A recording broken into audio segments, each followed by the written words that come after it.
बोलिए भाई साहब आप 2 करिए, 4 करिए, 6 करिए, 8 करिए, 10 करिए, आपकी मर्जी आप करिए, मगर खवाओगे क्या? फिर जब बच्चे हो जाएंगे इतने सारे तो आप कहोगे सरकारी नौकरी दो, आप कहोगे राशन दो, आप कहोगे कपड़ा दो, आप कहोगे मकान दो। तो सारा ठेका राज्य सरकार और केंद्र सरकार ने ले लिया है। और फ्री का चंदन और घिस मेरे नंदन वो नहीं हो सकता भाई साहब। फिर अरे क्रिकेट टीम में भी भाई साहब 12 बंदे चाहिए होते हैं, 11 खेलते हैं और एक एक्स्ट्रा होता है, इन पे तो 6 एक्स्ट्रा है। ये शौचालय के बाहर जाकर देखिए 70-70 लोग, 80-80 लोग खड़े होते हैं। अरे भैया जल्दी बाहर आ जाओ, अरे भैया जल्दी बाहर आ जाओ। बोले नंबर ही नहीं आ रहा, नंबर ही नहीं आ रहा। और जिसका प्रेशर बन गया वो पानी की बोतल लेता है, जाके पटरी में बैठ जाता है और आए आए चिल्ला रहा होता है। अरे भैया जानवर आ गया, बकरी आ गई, क्या कर रहे हो तुम? और उसी को टूरिस्ट जाके दिखाता है, हमारी क्या इज्जत रह जाएगी? आपको मालूम है कि एक उत्तर प्रदेश में एक ऑटो पकड़ा, अकबर नाम था उसका। अकबर भाई के ऑटो में बोले 1 2 3 4 5 6, अरे भाई पूरे 27 और एक ही परिवार के 16। ए महाराज कहाँ तक जाओगे? अरे ऑटो भी रो रहा होगा भाई साहब कहाँ फंस गया बोल के। आपको मालूम है महबूबा मुफ्ती ने क्या कहा था? दायरा 300 से तेरे टाके दिखा दो मोदी जी, खून की नदियां बहा देंगे। एक मच्छर नहीं मरा। इन्होंने क्या कहा था? राम मंदिर नहीं बनेगा, बोला था, बन गया। चैलेंज कर रहे हैं मोदी को, भैया मत करो मोदी को चैलेंज। जितनी बार मोदी को चैलेंज करते हो वो पता है अमित शाह जी का दिमाग ठनक जाता है। वो सबसे पहले 2-4 महीने में आ जाएगा ये कानून, 6 महीने में आने वाला था। ये कह रहे हैं ना नहीं आ सकता, वो आ जाएगा। क्योंकि मोदी जी जो है ना जब जब दाढ़ी बढ़ाते हैं, उन्होंने दाढ़ी बढ़ानी शुरू कर दी है। जैसे जैसे दाढ़ी बढ़ानी शुरू करते हैं तो उपलब्धि हो जाती है, मगर कुछ दाढ़ी वाले छिड़ जाते हैं उनकी दाढ़ी देख के। शराफत को कभी भी किसी की कमजोरी मत समझो। शरीफ आदमी से बड़ा बदमाश कोई नहीं होता। अब किसी को मजबूर मत करो। आप अर्जुन दीक्षित को अर्जुन दीक्षित रहने दो, समझदार समझ जाएंगे। उसको अर्जुन पंडित भी मत बनने दो, क्योंकि जब वो अर्जुन दीक्षित था बाऊजी करता रहता था, और जैसे ही वो अर्जुन पंडित बना तो कातिया, ये कातिया का हुक्म है, ये कातिया का हुक्म है। ये कातिया वाला देश में माहौल नहीं चलेगा भाई साहब। इस देश में चलेगा कलाम वाली सोच, इस देश में चलेगी अटल जी वाली सोच, इस देश में चलेगा लॉ एंड ऑर्डर। और जो शरीयत वाले हैं उनके लिए दरवाजे खुले हैं। कुछ पाकिस्तान चले जाएं, कुछ बांग्लादेश चले जाएं, और थोड़े बहुत को आपको अफगानिस्तान भेज दो, कोई दिक्कत नहीं है। दीपक जी न्यूज़ हिंदी के चैनल पर बहुत बहुत स्वागत है। धन्यवाद पत्रकार महोदय, जय श्री राम, जय हिंद। दीपक जी ये जानना चाहूँगा सबसे पहले तो योगी आदित्यनाथ ने जिस तरीके से कहा था कि इस देश के अंदर एक किसी विशेष वर्ग की जनसंख्या ना बढ़े, इस चीज़ का ध्यान रखा जाना चाहिए, तो क्या आप लोग क्या राय रखते हैं उनके बयान? देखिए उनकी सोच जो है, अगर वो सूबे के मुख्यमंत्री है और उनको दूसरी बार जनता ने चुना है तो कुछ ना कुछ तो सोच के चुना होगा। वो अलग बात है कि वो बुलडोजर बाबा के नाम से फेमस है, मैं नहीं कह रहा हूँ पत्रकार महोदय, मगर साथ के साथ अगर सबके लिए ये कानून आ रहा है तो सब में तो मेरे ख्याल से आपका नाम भी ऋषभ है भाई साहब, तो ऋषभ है तो मेरा नाम भी दीपक है।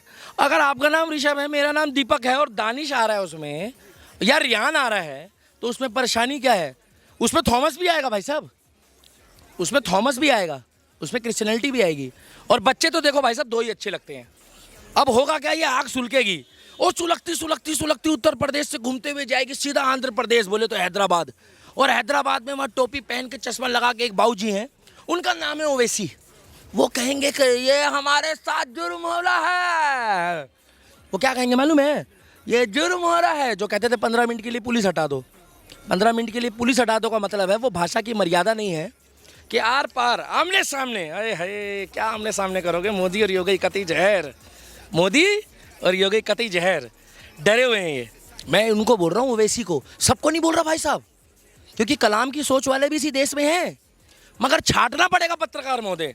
बच्चे 2 ही अच्छे। और जो एक उत्तर प्रदेश में एक भाई साहब है जो कह रहे हैं कि हम तो भैया इस कानून को नहीं मानेंगे, उनका नाम मुझे याद नहीं आ रहा है, उन्होंने बोला है हम इस कानून को नहीं मानेंगे, मुस्लिम है वो, ठीक है।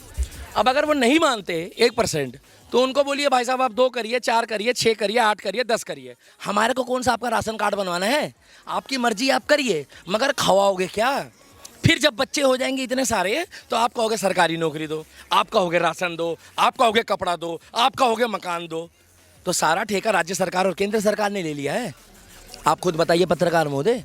अरे भैया अच्छी पढ़ाई, अच्छी स्वास्थ्य व्यवस्था, अच्छा रख रखाव, और ये बात हकीकत है कि बच्चे तो भाई साहब जानवर भी अनगिनत करता है, मगर उसके अंदर समझ नहीं होती है।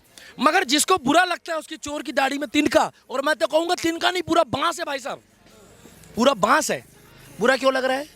बच्चे तो भाई साहब सबके 2 होंगे। फिर कानून किसी के ऊपर थोपा नहीं जा रहा है, जैसे सबका साथ सबका विकास और सबका विश्वास है, तो कानून किसी पे थोपा नहीं जा रहा है।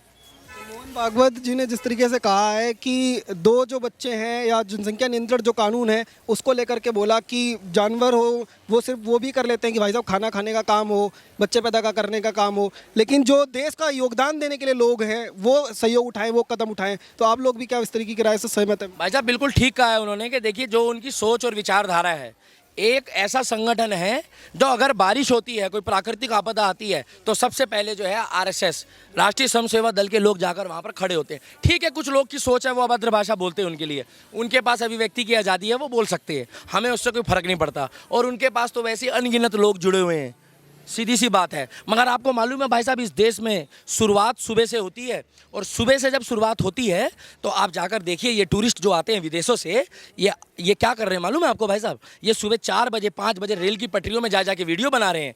ये शौचालय के बाहर जाकर देखिए 70-70 लोग, 80-80 लोग खड़े होते हैं। अरे भैया जल्दी बाहर आ जाओ, अरे भैया जल्दी बाहर आ जाओ। बोले नंबर ही नहीं आ रहा, नंबर ही नहीं आ रहा। और जिसका प्रेशर बन गया वो पानी की बोतल लेता है, जाके पटरी में बैठ जाता है और आए आए चिल्ला रहा होता है। अरे भैया जानवर आ गया, बकरी आ गई, क्या कर रहे हो तुम? और उसी को टूरिस्ट जाके दिखाता है। हमारी क्या इज्जत रह जाएगी? हमारे देश में अगर जनसंख्या हिसाब से रहेगी, अरे हम तरक्की करेंगे तो क्या चाइना से टक्कर लेंगे जनसंख्या में? भाई साहब अब वो टाइम गया, ये फौजी लड़ रहे हैं, हम लोग को क्या झगड़ा करना है गाँव में? क्या होगा, बंदे इकट्ठे करने हैं। जैसे पहले होता था आ जाओ भाई आ जाओ, बोले क्या हो गया, बोले क्या हो गया, बोले लड़ाई हो गई। आजकल लड़ाइयाँ होती है दिमाग से, आजकल लड़ाई होती है साइबर अटैक, आजकल लड़ाई होती है कंप्यूटर अटैक, आजकल लड़ाई होती है इंटरनेट अटैक। आजकल लड़ाई अलग तरीके से होती है, आजकल लड़ाई होती है गोले बारूद और बंदूक से। आज आपको मालूम है यूक्रेन और रशिया का जो युद्ध हो रहा है, वो फौजी नहीं लड़ रहे आपस में, वहाँ से ऊपर से बम फेंका जा रहा है। तो बम में आदमी थोड़ी होता है भाई साहब, आदमी तो 2 होते हैं, मगर 100 बम फेंके जाते हैं। तो सीधी सी बात है, अगर जनसंख्या ज़्यादा है तो उसमें बेरोजगारी बढ़ेगी, उससे गंदगी भी बढ़ेगी, और उससे लोगों का मानसिक सोच जो है, जो लोग नहीं पढ़ पाएंगे उनकी सोच भी ऐसी होगी, जैसी नीयत वैसी बरकत। तो कह रहे हैं कि अगर आप 2 को पढ़ाएंगे और उसके बाद मॉडर्न टेक्निक्स बनेंगी, तो अगर उनके यहाँ पे 10 हैं, 10 भी पढ़ जाएंगे, 10 भी जो है वो टेक्नीशियन बनेंगे। 10 किसके हैं भाई साहब? अरे 10 किसके हैं? आपके हैं? जिसके यहाँ पे हैं उसके पढ़ जाएंगे। अरे आपके चाचा ताऊ में हैं, मेरे यहाँ नहीं है, पड़ोस वाले में तो आपके पड़ोस में हैं। क्या नाम है उस फैमिली का? बहुत सारे फैमिली दानिश है, आरुलम है, बहुत भाई सारे। साहब उनको बोलिए कि फिर वो आप सरकारी उम्मीद मत करिए योगी बाबा से, क्योंकि योगी बाबा मोदी बाबा सबके लिए काम करना चाहते हैं, सीधी सी बात है। ठीक है, वो देश के चौकीदार है, मगर कम्युनिटी को पढ़ाते भी हैं, मदरसे भी हमारे अपने हम पढ़ाएंगे। और मेरे भाई एक बात बताइए, अगर मदरसों में पढ़ाई होती है, बुरा मत मानिए, तो फिर क्यों कहते हैं कि स्कूल और कॉलेज खोलिए? अगर मदरसों में पढ़ाई होती है और अच्छी तामील दी जाती है। अब यार देखिए, ये बात अगर आप लोग जो है ना, वो अगर उसमें छेड़ेंगे आप हिंदू मुस्लिम वाली में, तो फिर तो देखो बात कहाँ से कहाँ पहुँच जाएगी। अभी अमन और शांति की बात चल रही है। अगर देश में कानून आए हैं तो सबके लिए आया है। अगर वो 10 कर रहा है ना, तो उसको बोलिए कि फिर वो राशन की लाइन में मत खड़ा हो। आपको मालूम है 140 करोड़ लोगों को कोविड वैक्सीन लग चुकी है आज की डेट में। कितना संघर्ष करा है उस बंदे ने। ये वही लोग हैं जो कहते थे, कह रहे ये मोदी वैक्सीन है, हम नहीं लगवाएंगे। याद है ओवैसी जी क्या कह रहे थे? और ये मुलायम सिंह यादव जी के बेटे क्या कह रहे थे, नेताजी? भाजपा की वैक्सीन, ये भाजपा की वैक्सीन है। बूस्टर लगवा रहे हैं, आपको मालूम है? बूस्टर डोज भी लगना शुरू हो गया देश में। भाई साहब इस देश में बुलेट ट्रेन चाहिए।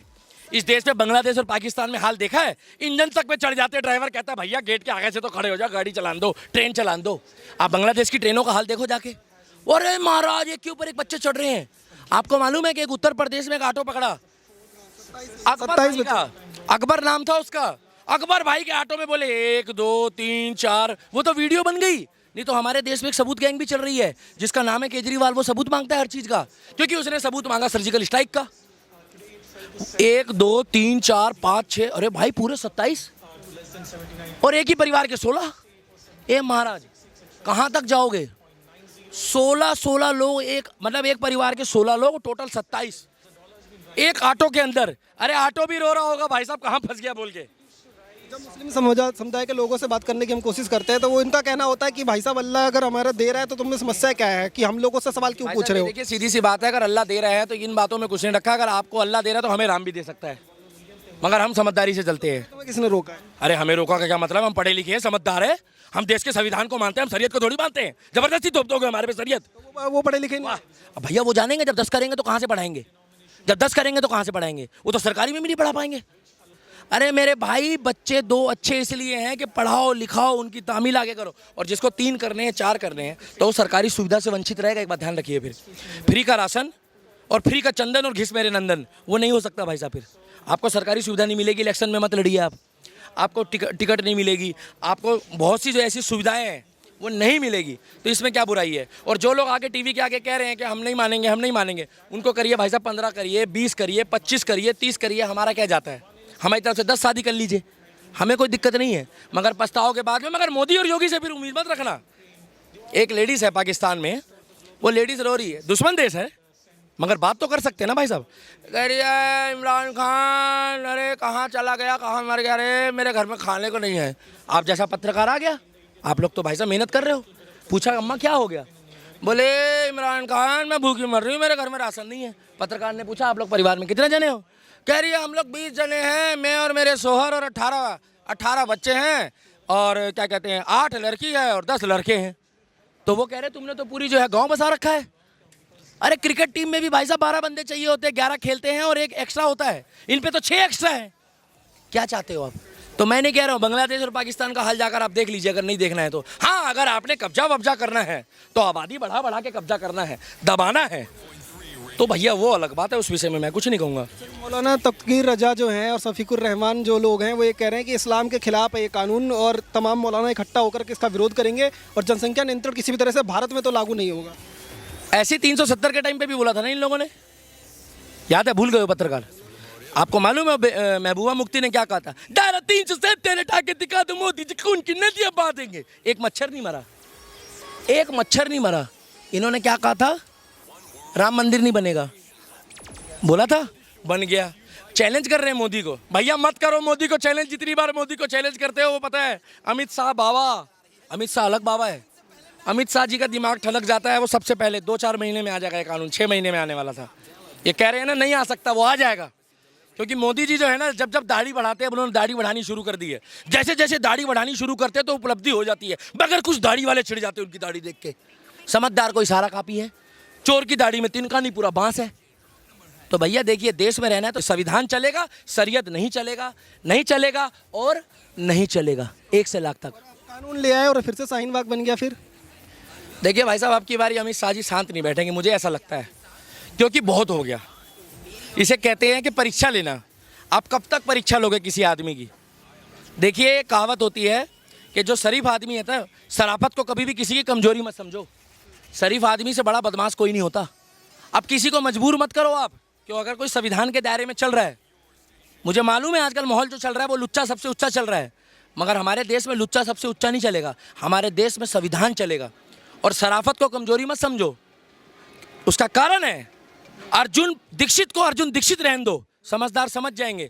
उसको अर्जुन पंडित भी मत बनने दो, क्योंकि जब वो अर्जुन दीक्षित था बाऊजी करता रहता था, और जैसे ही वो अर्जुन पंडित बना तो कातिया, ये कातिया का हुक्म है, ये कातिया का हुक्म है। ये कातिया वाला देश में माहौल नहीं चलेगा भाई साहब। इस देश में चलेगा कलाम वाली सोच, इस देश में चलेगी अटल जी वाली सोच, इस देश में चलेगा लॉ एंड ऑर्डर। और जो शरीयत वाले हैं उनके लिए दरवाजे खुले हैं। कुछ पाकिस्तान चले जाएं, कुछ बांग्लादेश चले जाएं, और थोड़े बहुत को आपको अफगानिस्तान भेज दो, कोई दिक्कत नहीं है, हमें कोई परेशानी नहीं भाई साहब, भेज दीजिए। जय श्री राम, जय हिंद। तो लगातार दीपक जी से बात करने की कोशिश करें तो इनका यही कहना है कि जनसंख्या नियंत्रण कानून जो है वो एक अच्छी मुहिम है और देश में सभी जो राजनीतिक पार्टी है उनको इसका स्वागत करना चाहिए और बढ़ चढ़ करके आगे आना चाहिए। आप देखते रहिए ओ न्यूज़ हिंदी। धन्यवाद, जय हिंद।